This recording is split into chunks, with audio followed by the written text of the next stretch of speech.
आज महाराष्ट्राच्या राजकारणात जे काही घडतंय ते पाहिलं की एक प्रश्न मनात येतो, राजकारणाला खरंच थांबा नसतो का?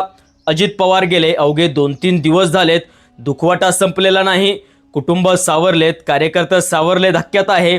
पण दुसरीकडे राजकीय हालचाली मात्र सुरू झालेल्या आपण पाहिल्यात.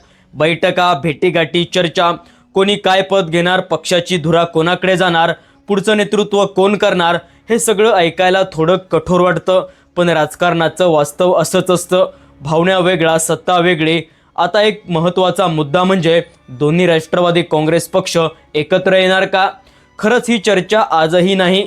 15 जानेवारीला पुणे पिंपरी चिंचवडमध्ये महापालिका निवडणुकांसाठी दोन्ही गटांनी एकत्रित जाहीरनामा दिला होता.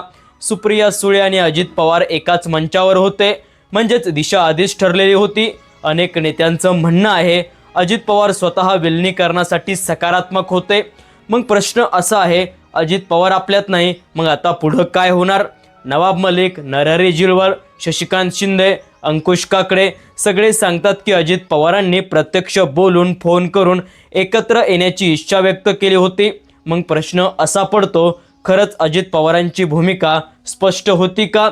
तर विलिनीकरण आज अडकलंय कशामुळे? राजकीय वर्तुळात 3 अडथळ्यांची चर्चा होती. पहिला म्हणजे अजित पवार गटातील काही ज्येष्ठ नेते या विलिनीकरणासाठी तयार नाही.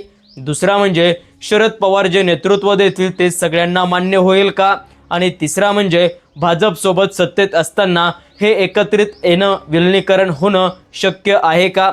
या 3 प्रश्नांची उत्तरं सध्या कुणाकडेच नाही. दरम्यान सुनेत्रा पवार यांना उपमुख्यमंत्री पद देण्यात आलं.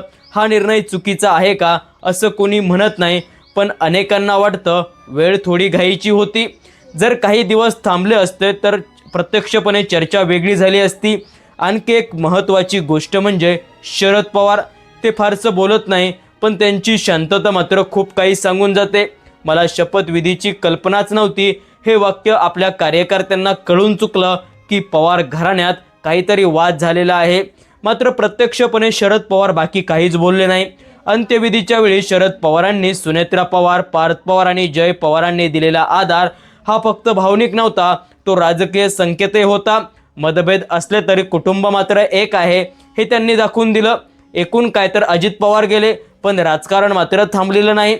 पण या राजकारणाची दिशा काय असणार? राष्ट्रवादी एकत्रित येणार की नाही? विलिनीकरण होणार का? असे अनेक प्रश्न आज महाराष्ट्राच्या राजकारणात आहे.